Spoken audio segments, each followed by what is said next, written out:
गशकोरी साहब, जो विल्सन का खत, अगर अमेरिका से कोई प्रेशर आता है क्या होगा?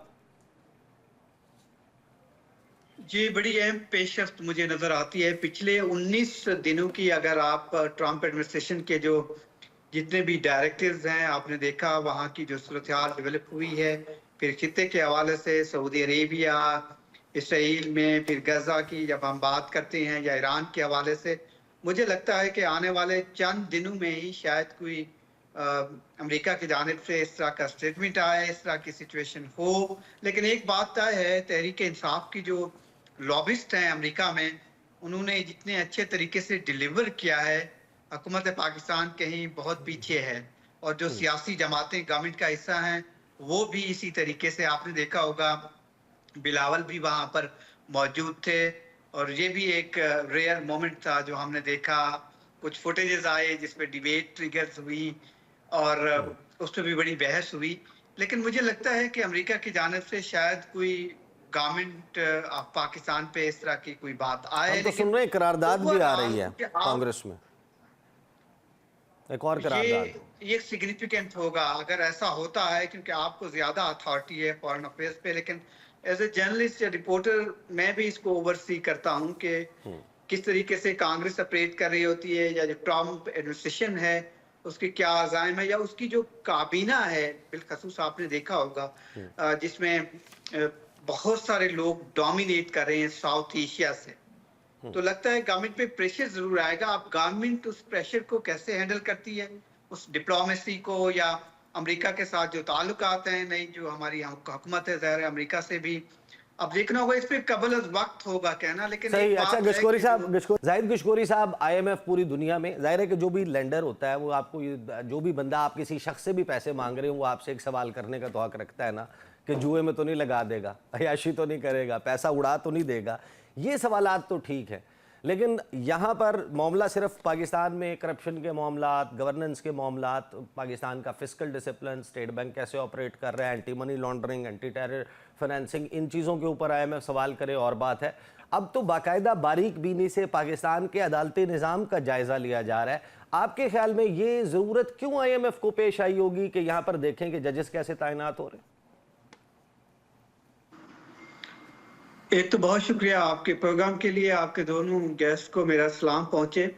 देखिए, ये बहुत हसास मामला भी है, एक बहस इस पे होनी भी चाहिए कि पाकिस्तान की जो अंदरूनी मामलात हैं, और जाहिर है रजा रबानी या दूसरे जो मेंबर पार्लियामान हैं इस पे बड़े कंसर्न और तशवीश का इजहार कर रही है कि इतने अंदरून जो कि बहुत हसास मामलात हैं, उसमें क्या ये मदाखलत है, या पाकिस्तान का जो एग्रीमेंट आईएमएफ के साथ इससे पहले भी होता रहा है। तो आपके जब मुझे इनविटेशन आया था तो मैंने थोड़ी सी रिसर्च की है पिछले 2-3 घंटे में। क्या आईएमएफ इस तरह की पाकिस्तान के जो बहुत ही इस लेवल के मामलात हैं, पहले मदाखलत या पाकिस्तान को कोई ऐसी तजावीज़ देता रहा है, या डिक्टेशन कि आप यूं कर लें, अदलिया के मामलात हों या जुडिशल रिफॉर्म्स की बात हो। तो पहली दफा ऐसा हुआ है, अगर आप पिछली 2016 की तारीख के बाद देखें, कि जो जुडिशल रिफॉर्म हैं उसमें आईएमएफ ने अपना एक इनपुट दिया है। और ये बड़ा, अगर आप देखें, मैं आपको थोड़ा सा के साथ ले जाना चाहता हूँ रिसर्च में, कि आईएमएफ या पाकिस्तान के जितने भी प्रोग्राम्स हैं लोन्स के या डेट जो पाकिस्तान लेता रहा है, इमरान खान की हुकूमत ने 3.5 साल तक एक जुडिशल कमीशन आप उसको कह लें, या डेथ कमीशन जो उसका पूरा नाम था, हुसैन असगर की क़यादत में बना था। और 3.5 साल तक उसने उस वक्त की हुकूमत को, और फिर जो पीडीएम 1 की हुकूमत थी उसमें भी वो मौजूद रहे थे। तो 4.5 साल तक एक कमीशन रहा जिसने अपनी रिपोर्ट दोनों वज़राए आज़म को पेश की कि इसमें क्या खुर्द-बुद हुआ है, क्या हुआ था, मुख्तलिफ हुकूमतें लोन और डेट लेती रही हैं, इसकी वजूहात क्या हैं। तो उससे उसका सम अप ये था, अगरचे रिपोर्ट अभी तक पब्लिक नहीं हुई, जो कि करनी चाहिए थी, या तो पीटीआई की हुकूमत को भी करनी चाहिए थी, या पीटीएम की हुकूमत को भी करनी चाहिए, क्योंकि इसमें हसासियत बहुत ज्यादा इन्वॉल्व थी। और जो खुर्द-बुर्द मुबैना तौर पर इंडिकेट की गई थी, जिसमें 250 से ज़ायद पावरफुल लोग थे, ज्यादातर उसमें पब्लिक ऑफिस होल्ड करने वाले थे। तो इसको दबाया गया जानबूझ के कि कहीं ऐसा इंटरनेशनल डोनर्स को मैसेज ना जाए कि पाकिस्तान में जो बाहर से फंडिंग आती है या डेट आता है उसको सही तरीके से इस्तेमाल किया जाता है या नहीं। ये प्रॉब्लम है।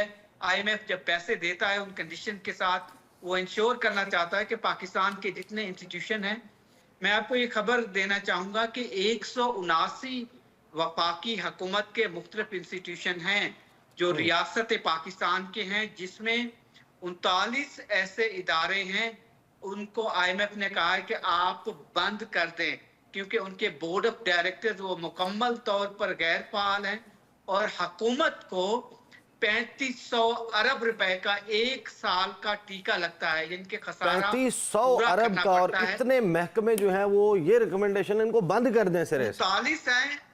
मैं चाहता हूं कि आर्गुमेंट बिल्ड करूं, मुझे इजाजत दीजिएगा। 111 इदारों के बोर्ड ऑफ गवर्नर्स मुकम्मल नहीं है या बोर्ड ऑफ डायरेक्टर्स मुकम्मल नहीं है। वो फंक्शनल हैं लेकिन वो पूरी तरीके से फंक्शनल नहीं है। तो ये पाकिस्तान की बदकिस्मती है। पाकिस्तान के 6 सिर्फ इदारे जो हैं वो 2800 अरब रुपए का नुकसान कर रहे हैं। जो आईएमएफ आपको चाहता है, हमें चाहता है कि वो इसको बेहतर करें, जिसमें अब जुडिशरी को या जुडिशियल रिफॉर्म्स को भी उन्होंने शामिल किया है कि मजीद इसके लिए फंडिंग भी दरकार है। और पाकिस्तान में ये रिफॉर्म सिर्फ शायद वहद ये सेक्टर था जिसको टच नहीं किया गया था, और यही अब जो मदाखलत नजर आती है या आप सजेशन कहें, उनको तजावीज कहें, या पाकिस्तान की जानिब से एक्सेस दी गई है, वो तो कुछ बचा नहीं है बज़ाहिर। क्योंकि आप हुकूमत की मजबूरी समझ ले या हर हुकूमत इस सिलसिले में जो डिसीजन लेती रही है, कभी शायद लगता है उससे पाकिस्तान को कोई ज्यादा खातिर खा फायदा नहीं हुआ। तो ये हमारी इंस्टीट्यूशन की पोजीशन है, जहां हुकूमत SIFC की अगर बात करें, 22 महीने हो गए हैं, पाकिस्तान की प्लेजेस जरूर आई हैं। पाकिस्तान ने एक सेक्टर में काफी मुझे लगता है आगे बढ़ा है, जो कि ज़राअत का है, एग्रीकल्चर का है, जिसमें मुख्तलिफ ममालिक ने प्रोजेक्ट साइन किए हैं। पाकिस्तान ने 8 लाख एकड़ जमीन जो है वो दी है जिससे फूड ग्रो होगा, जिसमें फ्रांस, सऊदी अरेबिया, बहरीन, मुख्तलिफ ममालिक UAE वगैरह